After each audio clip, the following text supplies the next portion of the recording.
Simple ആയിട്ടുള്ള ഒരു full chicken recipe. ആദ്യമായി ചിക്കൻ മസാല. കോഴിയെ നന്നായി കഴുകി വൃത്തിയാക്കുക. പിന്നെ കുറച്ച് വെളുത്തുള്ളി, ഉള്ളി, തക്കാളി, മല്ലിച്ചപ്പ്, പിന്നെ നമ്മുടെ ഉലുവൻ്റെ ചപ്പ് ഉണക്കിയത്, അതായത് കസൂരി മേത്തിയും പിന്നെ പുതിന ചപ്പും, അതിന് ശേഷം കുരുമുളക് ഉണ്ടല്ലോ, കുരുമുളക് ഇടാം. ഇവിടെ തീരുന്നില്ല, ഇനി ഇടാൻ പോകുന്ന 2 സ്പൂൺ ജീരകപ്പൊടിയും ആവശ്യത്തിനുള്ള ഉപ്പ് ഇടണം. അതിന് ശേഷം നമ്മൾ കുറച്ച് വെജിറ്റബിൾ ഓയിൽ ഒഴിക്കണം. പിന്നെ 2 സ്പൂൺ പച്ചമുളകും ജിഞ്ചർ ഗാർലിക് പേസ്റ്റ് ഇട്ടതിന് ശേഷം ഇത് നല്ലോണം അരച്ചെടുക്കുക. അപ്പോഴേക്ക് നമ്മൾ ചിക്കൻ്റെ കലാപരിപാടിയിലേക്ക് പോവാം. കൈകൾ മുന്നിലേക്കും പിന്നിലേക്കും കറക്കുക.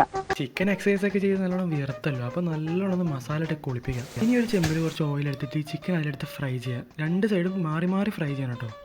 ഇനി മെല്ലെ ശ്വാസം അകത്തേക്ക് വലിക്കുക. ശ്വാസം മെല്ലെ വിട്ടുകൊണ്ട് പൂർവ്വസ്ഥിതിയിലേക്ക് വരിക. നമ്മൾ ചിക്കൻ സ്മോക്ക് ചെയ്യണം. പാവത്തിൻ്റെ ശ്വാസകോശമൊക്കെ നമ്മൾ കരിച്ചാലുകൊണ്ട് നമ്മൾ ഇങ്ങനെ വെന്റിലേറ്ററിൽ വെച്ചിട്ടാണ് സ്മോക്ക് ചെയ്യുന്നത്. അപ്പോൾ എന്തായാലും ട്രൈ ചെയ്യുക. സിമ്പിൾ റെസിപ്പിയാണ്. ഇതുപോലുള്ള കൂടുതൽ റെസിപ്പീസ് എൻ്റെ പേജിലുണ്ട്. പിന്നെ ഈ റെസിപ്പി ഇടാൻ കുറച്ച് ലൈറ്റ് ആയി പോയെന്നറിയാം, കുറച്ച് തിരക്കിലായി പോയി. വേവാട് മാമനോടൊന്നും തോന്നില്ലേ.